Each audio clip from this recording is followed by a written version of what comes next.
నమస్కారం. Welcome to JP news. ముఖ్యమంత్రి నారా చంద్రబాబు నాయుడు ఆదేశాల మేరకు స్వర్ణాంధ్ర స్వచ్ఛాంధ్ర కార్యక్రమంలో భాగంగా స్థానిక ప్రభుత్వ ఆసుపత్రిని ఎమ్మెల్యే కురుగొండ్ల రామకృష్ణ శనివారం తనిఖీ చేశారు. ఆసుపత్రిలోని వివిధ వార్డులను సందర్శించి రోగులతో నేరుగా మాట్లాడి వారికి అందుతున్న వైద్య సేవలు, మందుల సరఫరా సౌకర్యాలపై వివరాలు తెలుసుకున్నారు. ఈ తనిఖీ సందర్భంగా ఆసుపత్రిలో అత్యవసర మందులు అందుబాటులో ఉన్నాయా అనే అంశంపై ప్రత్యేక దృష్టి సారించారు. గత ప్రభుత్వంలో మందుల కొరత కారణంగా రోగులు ఇబ్బందులు పడ్డారని పేర్కొంటూ ప్రస్తుతం అన్ని రకాల ఔషధాలు సమృద్ధిగా నిల్వ ఉంచుతున్నామని తెలిపారు. ముఖ్యంగా గుండెపోటు, హార్ట్ స్ట్రోక్ వంటి అత్యవసర పరిస్థితుల్లో ప్రాణాలు కాపాడే ఇంజెక్షన్లు ఆసుపత్రిలోనే అందుబాటులో ఉన్నాయని వెల్లడించారు. కిడ్నీ సంబంధిత వ్యాధులతో బాధపడుతున్న రోగుల కోసం ఆసుపత్రిలోనే కొత్తగా డయాలసిస్ సెంటర్ ప్రారంభించనున్నట్లు ప్రకటించారు. దీనివల్ల రోగులు దూర ప్రాంతాలకు వెళ్లాల్సిన అవసరం లేకుండా స్థానికంగానే చికిత్స పొందగలరని చెప్పారు. అవసరమైన యంత్రాలు, సిబ్బంది నియామకంపై చర్యలు తీసుకుంటున్నట్లు ఆయన వెల్లడించారు.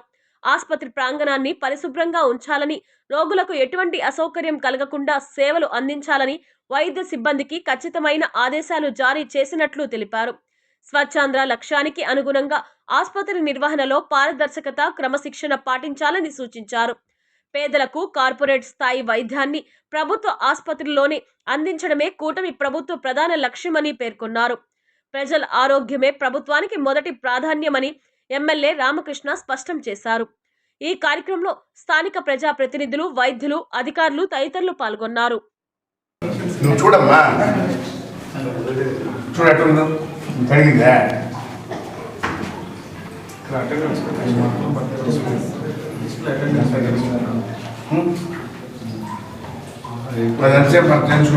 ఆయన వాడినారు వేసి బాగా వదిలితే నీట్గా వస్తుంది. నేను రేపు వచ్చినప్పుడు తెల్లగా అక్కడ మాత్రం చెప్తున్నాను, మొత్తం మార్చేస్తా. దగ్గర నుండి మీరు ఎవరైనా కానీ యాసిడ్ పోయించి శుభ్రంగా క్లీన్ చేయించండి.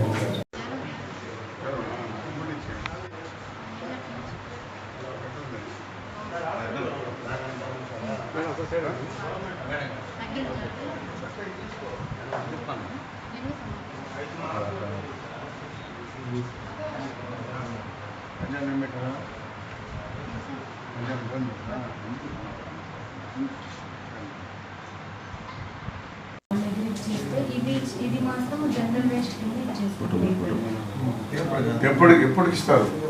అయిపోయింది. మరి ఈరోజు వచ్చారా? ఈరోజు రాలేదు సార్, ఆల్టర్నేట్గా వస్తుంది సార్.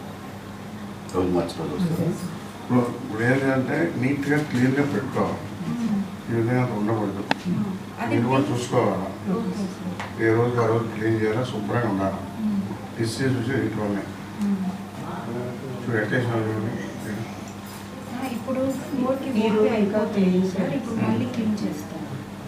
ఇప్పుడు 4 దాకా పేషెంట్స్ వచ్చారు. అంటే ఈరోజు మా బయట ఈ రోజు కాదు కదా,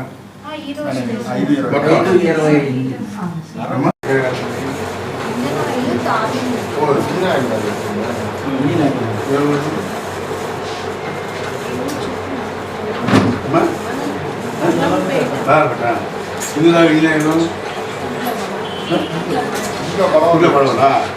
ఇంట్లో పడమ్మా.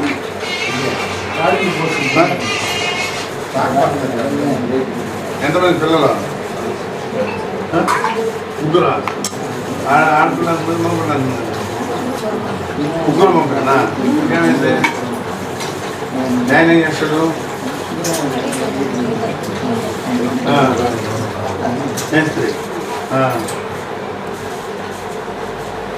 అది గొడవపడుతుంది అలాగే.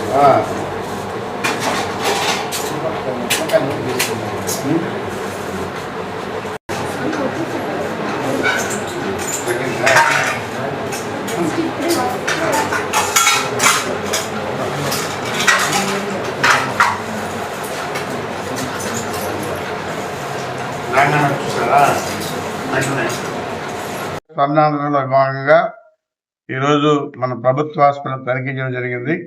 అన్నీ కూడా తనిఖీ చేశాం. ఎమర్జెన్సీ వార్డు,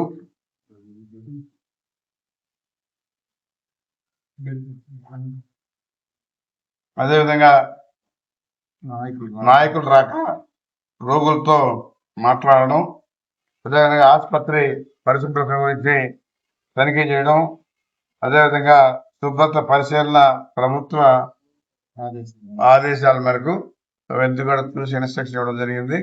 కొన్ని చిన్న పొరపాట్లు ఉన్నాయి, అవన్నీ కూడా సరిచేసి రోగులకి మంచి వైద్యం ఇచ్చి, ఎందుకంటే గత ప్రభుత్వంలో ఉన్నటువంటి వాళ్ళు ఎప్పుడు కూడా ప్రభుత్వ హాస్పిటల్కి మెడిసిన్ సప్లై చేయడం కానీ ఇలాంటివి ఏమీ లేవు.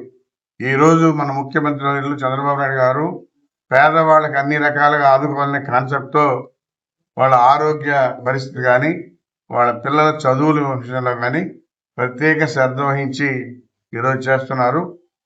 ప్రతి హాస్పిటల్ కూడా ప్రభుత్వం ద్వారానే అన్ని మెడిసిన్స్ ఇవ్వడం, ఎమర్జెన్సీగా ఏమైతే కావాలో అవన్నీ ఇవ్వడం, మరి ఇంకా కూడా హార్ట్ స్ట్రోక్ వచ్చిన కూడా హార్ట్ స్ట్రోక్ కూడా ఇంజక్షన్ కూడా ఈరోజు మన ప్రభుత్వ హాస్పిటల్ పెట్టాం.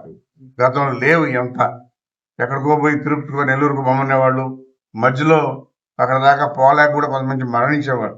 అలాంటి పరిస్థితి కాకుండా ఎమర్జెన్సీగా అన్ని రకాలుగా ఈరోజు ప్రభుత్వ హాస్పిటల్లో ఆదుకునే విధంగా ప్రైవేట్ కన్నా కూడా ఈరోజు ప్రభుత్వ హాస్పిటల్లో పేదలకు మంచి సేవ చేయాలనే కాన్సెప్ట్తో మన ముఖ్యమంత్రి వాళ్ళు అన్ని రకాలుగా అన్ని అందిస్తామని చెప్పి తెలియజేస్తాం.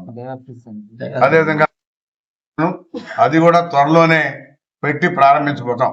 ఎందుకంటే నిన్న కూడా మంత్రిని కలిసాను, వచ్చే ముందు కూడా శాంక్షన్ అయింది, ఏజెన్సీ వాడికి ఇచ్చున్నారు, ఏజెన్సీ వాడికి పెడతారు.